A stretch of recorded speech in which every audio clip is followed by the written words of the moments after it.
In today's video, I'm going to teach you how to view version history in PowerPoint. Whether you're collaborating on a presentation or simply want to track the evolution of your slides, being able to access and understand version history is incredibly useful. So, let's dive right in and walk through this process step by step. First, let's start by opening your preferred web browser. Once you're there, enter Microsoft PowerPoint into the search bar. You'll want to locate and click on the official Microsoft PowerPoint website. This will take you to a page where you can access the web-based version of PowerPoint.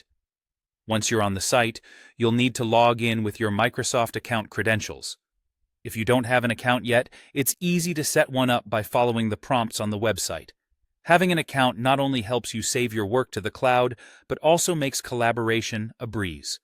Once logged in, navigate to the main dashboard where you'll see your recent presentations. Open the PowerPoint presentation for which you'd like to view the version history. Now, direct your attention to the top of the interface. You should see the name of the PowerPoint file displayed prominently. Positioned right beside the file name is a cloud icon with a green check mark and a small downward arrow.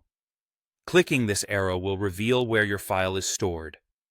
This is particularly handy if you need to know the specific location of the file in your cloud storage. Directly beneath this cloud icon, you'll find the option for version history.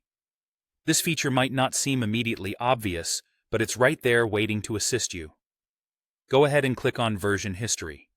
As you do so, a pane or window will conveniently appear on the right-hand side of the screen. This pane is your gateway to understanding the different versions of your presentation. It chronologically lists out each version, labeling them with timestamps to indicate when changes were made.